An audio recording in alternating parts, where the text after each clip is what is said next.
Hey everybody, thanks so much for tuning in today. We are going to be talking about the iconic franchise Power Rangers today.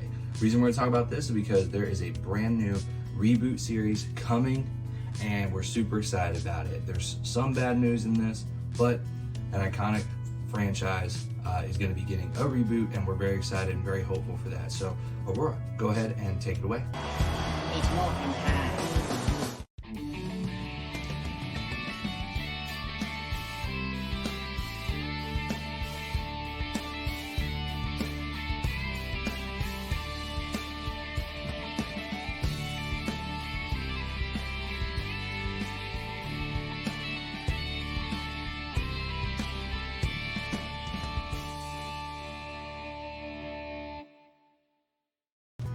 Hey everybody, so as I mentioned today, Aurora had to run. She was called up by Zordon to take care of fighting the forces of evil. This brand new villain that came here today to Earth, and Aurora's taking care of that for us. So really exciting for her.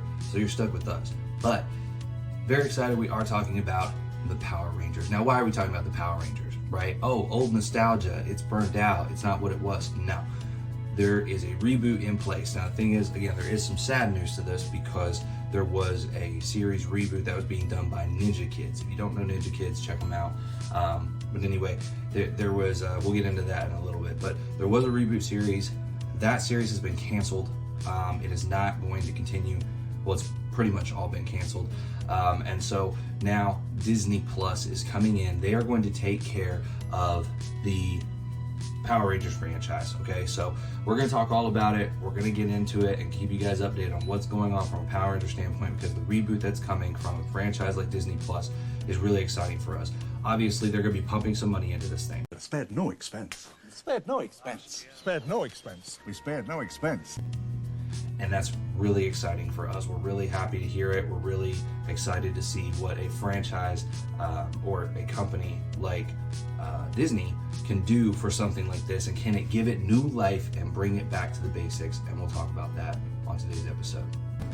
Power Rangers, give you a brief synopsis of this. It was created by Zyban. Okay, Zyban was a company that made a lot of different forms of media out there. It had a lot of different shows and content that it produced back in the 90s, okay?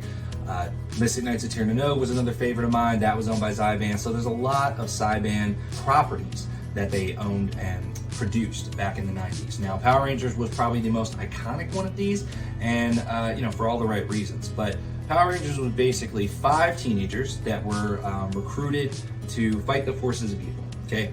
So they recruited to fight the forces of evil, and they used their martial arts skills to do so. The main villain was Rita and Zed. Well, Zed came on later, but Rita was trapped on the moon. She got freed, and then she wanted to conquer Earth, and so she brought all her villains and things like that with her. And then Zed later took over as the main villain. But really cool, iconic characters there. Rita was great. She did start to get a little old, which is why they pumped Zed into the series, and Zed was fantastic. I think we could have went a lot longer with Zed as a main villain. I don't think he got boring. I don't think he got tired, for the fans. So it was interesting when they made jumps and moves when they did. They didn't want to get to that point where he was getting too bored and tired for the fans. So I completely understand that. But the design of these characters was great because, yes, they were the main villains, but they weren't really up against the Rangers very often. Most of the times you had plenty of episode villains that would just pop up there for one episode and the Rangers would have to defeat them. Now, there were some really cool, iconic ways they did this. The design of the villains, the thought process of what their powers were and stuff really created some unique challenges for the Rangers. So something really cool for the series was just seeing what the next villain was, okay? Now, in the original Mighty Morphin series, we even had some times where we diverted away from the original Rangers. We had the Alien Rangers that popped up, which was amazing to me. I was a huge fan of the Alien Rangers. I wish we had an entire series of them because the design was great, the story seemed great, their Zords were great. I loved everything about it, right? Especially loved that they had a teal blue instead of a regular blue. That was really great for me because I'm a big teal blue fan. But anyway, so when we get into talking about Mighty Morphin, yes, it was great, okay? But then when we got to the golden age, I would consider the golden age is when we had the Mighty Morphin movie. This was in 1995. The Mighty Morphin movie was fantastic. The best thing about it was that they brought in a brand new villain, okay? And that brand new villain was Ivan Ooze. Ivan Ooze was amazing. To me, he's still the best, without a doubt, Power Rangers villain in the entire series, okay? Now, I've kept up with the series. I've watched other villains. I've seen all the villains and their capabilities and things like that. I may not have watched every episode because, man, the series went way downhill after a while. But as far as the villains, as far as what they presented to us, their abilities and things like that, Ivan Ooze was awesome. His story was amazing. He was an ancient villain from over time that all the other villains were afraid of, okay? And I would have loved to have seen Ivan Ooze make a comeback in some of the later series and see how he compared to some of the other villains, because I think a lot of times in series people think that you're always raising the bar, right? Same thing with, you know, the Marvel Cinematic Universe. You're always raising the bar. Who's that next big villain, right? But at some point you get to a point where you're not going to outdo the other one, right? I don't think anyone's going to outdo Thanos and what Thanos did in the MCU. And I don't think anyone outdid what Ivan Ooze was capable of in the Power Rangers franchise. Now, I wish he got to come back. I wish he was brought back and could do some more things. That would have been really good. It was frustrating that he didn't. But I understand why. He wanted to keep it soloed to the movie, and I totally get it, okay? And maybe they thought they couldn't do him justice inside the series and things like that, which absolutely fine, right? So this was showcased for Ivan Ooze. The CGI was done really well. The story was captivating because they had to go off-world to a different planet. They had to see this entirely new tropical area. They had to fight these bird creatures that was called down by Ivan Ooze to fight against them. And then they had to unlock the power of the Ninjetti, an ancient power that they were able to unlock and now become the Ninjetti Power Rangers, right? So it's all about martial arts. That's the whole thing with Power Rangers. They use martial arts skills, and now ninjas was the form that they took when they went to this new area, this new planet, new world, right? And I really liked that concept. The look was good in their ninja attire. It was great. I just really appreciated that, okay? It changed it, but it kept it to the origin of what Power Rangers was about. So really great movie overall. The final battle, the CGI, everything was done really well, okay? Then the series moved on later from Mighty Morphin to Zeo, okay? Nothing wrong with Zeo. It was fine. It was a little bit of a step back for me. I didn't necessarily like all the designs too much. I think when you got shapes in the helmet, to me it feels like you're just doing like shapes for like little kids to learn their shapes. Like, oh, well, the Red Ranger has a star. That's not that great for me. It looked kind of funky. But I get it. I understand they needed a unique design and, you know, whatever, it made sense to them. But once the series got done with Zeo, they really pumped it up, okay? They shifted into Turbo with the Power Rangers Turbo movie in 1997. This was amazing. It catapulted back up. You got another movie out in the big screen, and they done it really, really well. Okay, you transition from Zeo into Power Rangers Turbo, and the power they unlocked, the Zords they unlocked, the story of how this power was and what they had to do was so good. They wrote it very well, and that's the thing. It's the writing, it's the story. What can you do within the series to make it cohesive and keep captivating people? And the movie really set that off, okay? You got some new villains in it. You know, this one guy, super annoying. Hated him. I wish he wasn't in it. But for the most part, the villains and stuff were pretty good. You know, you had guys that really became staple villains, and they actually came back. You know, this guy right here came out of the volcano, massive villain. You know, he was done really, really well, and I think that, you know, he did come back and premiere in another episode. And again, that's what I wanted to see from Ivan Ooze. They did not do that, but I wish they would have done that, because I think he would have been, you know, Malagor would have been a really good villain to bring back. Malagor was done really well. His story was really good, and I know they brought him back in the later series, which would have been great to bring him back and bring Ivan Ooze back in the same way, which they never did. So anyway, the movie was great. They had these power packs that they used when they got to the island. They had to traverse and things like that, which was a really cool thing we never got to see from the Rangers in the past. How would they do traversing on this island and traversing through nature and things like that. They had the power boxes, they had these cool little capsules that had water and stuff in them. You know, Catherine, the Pink Ranger, she got hurt and injured and they had to navigate that. I loved that. I thought that was great. We got to see a really cool vulnerableness to the Rangers outside of their, outside of their uniforms. I thought it was done really, really well. Okay, I don't know why they didn't sell those power boxes as like backpacks for kids in school, because I tell you right now, I would have bought me one of those. I would have used it every day. I would probably have my parents buy me like 3 in different colors.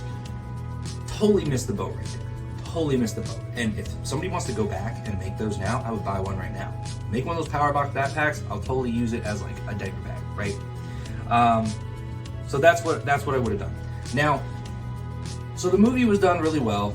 You know, the Rangers faced these survival challenges and things like that, but after Turbo, they went into space. Still a great story arc. They done really well with the writing. The characters were done really well. The casting was done well. Then they went into Galaxy. The casting was good, and I think the casting was what kept that on point.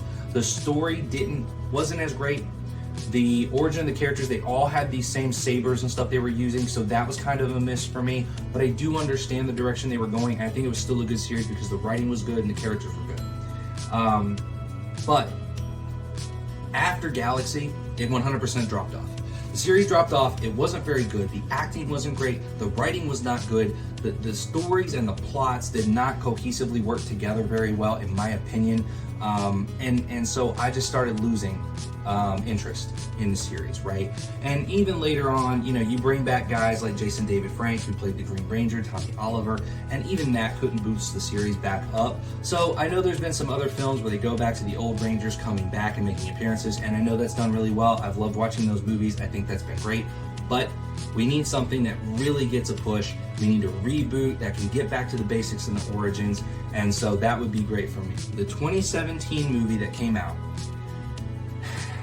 it was horrible. It was a horrible reboot. I did not like it at all. I mean, look, I didn't have a problem with the new characters. I didn't have a problem with how they did that. I didn't have a problem with some of the story elements. However, the designs for everything was awful. The Power Ranger uniforms, like what they're wearing, this looks like a mix between Iron Man and some alien technology that you're putting on, like Star Kid. You remember the Star Kid movie where the kid gets in like this biosuit type thing? That's what that made me feel like. I did not like that at all. It didn't seem natural, and that was frustrating. The other thing was Rita being the Green Ranger. That was a huge miss for me. The Green Ranger in the original series was a sacred character. Okay, Jason David Frank and Tommy Oliver, like, absolutely amazing, and you ruined it by making the Green Ranger Rita Repulsa. That was ridiculous. It was repulsive to me that she became the Green Ranger. That was very frustrating for me. Bad decision when it came to the storyline and plot. Absolutely bad decision. Goldar. What do I even say about Goldar? I mean, look, the original design was great. I loved it. And then you pull this movie out there, and it's ridiculous. It looks like a big statue. It doesn't have a face. It looks like the melting dwarf statue in The Hobbit. I did not like this at all. It was a huge miss for me. There's nothing to it.